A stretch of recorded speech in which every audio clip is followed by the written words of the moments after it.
Very warm welcome, dear students, and today we'll try to understand the topic Cuban Missile Crisis. You can find this topic on page number 3 of your Political Science Class 12th NCERT book Contemporary World Politics. Students, before going in detail of the event, what was Cuban Missile Crisis, in which year it took place, what was the another name, how many days it took place, we need to first understand where the Cuba is and why it was so important for America, why it was so important for Soviet Russia. So let's going for the map. Here we have map, and here you can see this is United States of America, and this small island is the Cuba. And you can see the location of Cuba. It is strategically, geographically very near to United States of America.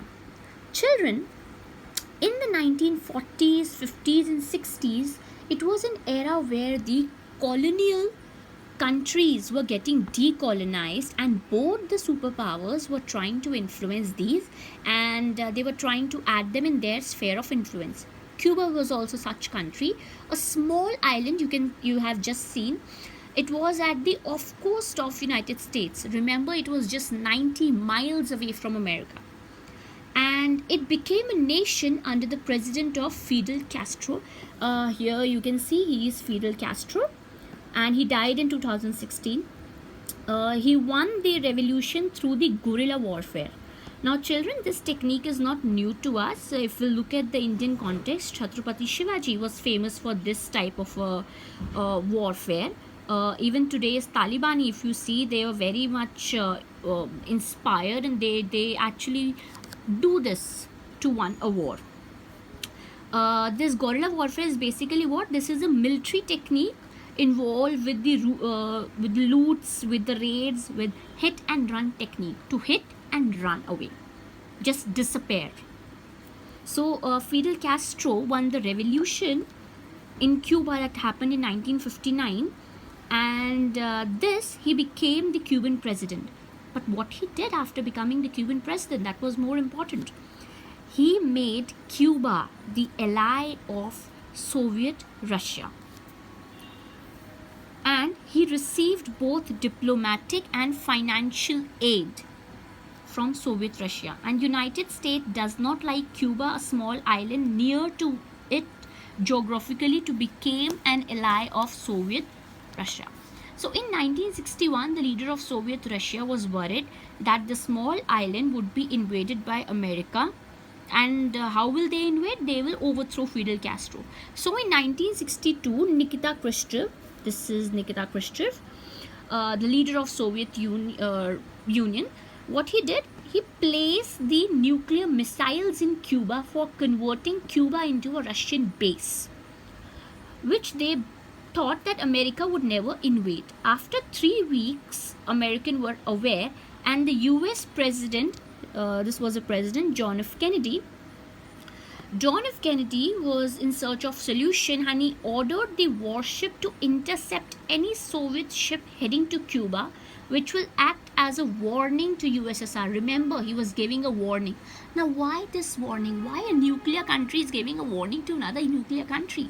Always remember that this was a time when the world will face a third world war if both of them trigger their nuclear weapons. Russia and America both were having the nuclear weapons. So to avoid a full-scale war, he thought to give a warning to Russia. And what was the intercept? See, what he did was, this is Cuba, you have seen, and according to the 100 nautical miles, the sea, you have your own control. So America, what he did to give warning to Cuba as well as to Russia, they from here they block from the navy, they go for a naval blockade. They quarantine the whole Cuban island, and this will act as what? This will act as a warning to whom? To USSR.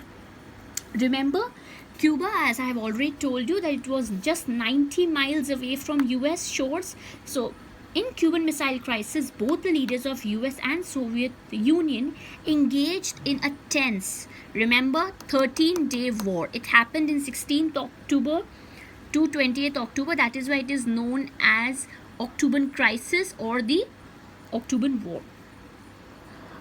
America under the President John F. Kennedy notifies the presence of missiles and explained to enact a naval blockade around Cuba and made it clear that US was prepared to use military if necessary to neutralize this perceived threat for national security. Following this, many people feared that the world was on the brink of nuclear war. But however, the disaster was avoided when the US agreed to the Soviet leader Nikita Khrushchev offered to remove the Cuban missile. In exchange, US promised not to invade Cuba. So a deal was cracked between both the superpowers that Nikita Khrushchev has said that you will not invade Cuba and only in these circumstances we will remove our nuclear missiles that were placed in Cuba. Now, why America was in so much hurry to remove this nuclear base from Cuba? See, for American, the urgency of this situation stemmed from the fact that nuclear armed Cuban missile were being installed so close to US mainland. From this launch point, they were capable of quickly reaching the target. See, this is Cuba, and if Russia has already made Cuba a military base, so here they have the targets to the American continent, where the American cities were on the launch pad of Russia. So this was the urgency that America was not favoring Cuba into turning a nuclear base for Russia. And if they allowed this to do, the missiles would fundamentally alter the complexion of the nuclear rivalry that was between US and USSR, which was on due point dominated by America. So in short, John F. Kennedy decided a measured approach. Why? Because both were superpowers, both were nuclear weapon countries. So US would employ, number one thing, US Navy to establish a blockade or a quarantine to the island to prevent Soviets from delivering any additional missiles or any military equipment. And second, he would deliver as an ultimatum to existing missiles to be removed. See, by this naval blockade, what was done? Number one, he quarantined the Cuba, and second, it was the warning to USSR to remove both of the missiles. Now, what were the missiles? US, when turned Cuba into a Russian base, they placed the nuclear missiles and were the ballistic nuclear missiles. So John F. Kennedy decided to block it, and that was a naval blockade, which was decided to be break off so that both these powers come back and stop the Third World War. So we can, in short, a very conclusion of this was that the Cuban Missile Crisis was the perfect example of the brinksmanship.